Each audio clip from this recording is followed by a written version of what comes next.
Hello Empuraan എന്ന ചിത്രത്തിൻ്റെ 6 ദിവസത്തെ കേരള പ്രീസെയിൽ കളക്ഷൻ റിപ്പോർട്ടാണ് ഇന്നൊരു വീഡിയോ ഭാഗത്ത്.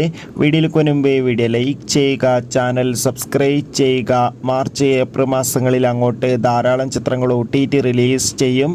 നമ്മുടെ ചാനൽ ഭാഗം പരിശോധിച്ചാൽ ആ വീഡിയോയ്ക്ക് നിങ്ങൾക്ക് കാണാൻ വേണ്ടി സാധിക്കുന്നതായിരിക്കും. മോഹൻലാൽ, പൃഥ്വിരാജ്, മഞ്ജു വാര്യർ, ടൊവിനോ തോമസ് എന്നൊക്കെ പ്രധാന കഥാപാത്രങ്ങളായി നാളെ മാർച്ച് 27 റിലീസിനെത്താൻ പോകുന്ന ചിത്രമാണ് എമ്പുരാൻ. ഏവരുമേറെ ആകാംക്ഷയോടെയാണ് എമ്പുരാൻ എന്ന ചിത്രത്തിൻ്റെ ഓരോ ദിവസത്തെ ഓരോ അപ്ഡേഷനും അറിയാൻ വേണ്ടി കാത്തിരുന്നത്. ഫൈനലി ഇപ്പോൾ ചിത്രത്തിൻ്റെ 6 ദിവസത്തെ ഏറ്റവും പുതിയ കേരള പ്രീസെയിൽ കളക്ഷൻ റിപ്പോർട്ടൊക്കെ ലഭിച്ചിട്ടുണ്ട്. നിലവിൽ കിട്ടുന്ന റിപ്പോർട്ടുകൾ പ്രകാരം എമ്പുരാൻ എന്ന ചിത്രത്തിന് 6 ദിവസം കൊണ്ട് കേരളത്തിൽ നിന്ന് പ്രീസെയിലൂടെ മാത്രം 15 കോടിക്കടുത്ത് കളക്ഷൻ നേടിയെടുക്കാൻ വേണ്ടി സാധിച്ചു എന്നാണ് ട്രാക്കിംഗ് റിപ്പോർട്ടുകൾ സൂചിപ്പിക്കുന്നത്. എന്തായാലും കൂടുതൽ ഒഫീഷ്യൽ കളക്ഷൻ റിപ്പോർട്ടിനായി നമുക്ക് കാത്തിരിക്കാം. എമ്പുരാൻ എന്ന ചിത്രം നാളെയാണ് റിലീസിനെത്തുക. എത്ര പേരാണ് ചിത്രത്തിൻ്റെ റിലീസിന് വേണ്ടി കാത്തിരിക്കുന്നത്? കമൻറ്റ് ചെയ്യുക. ബൈ.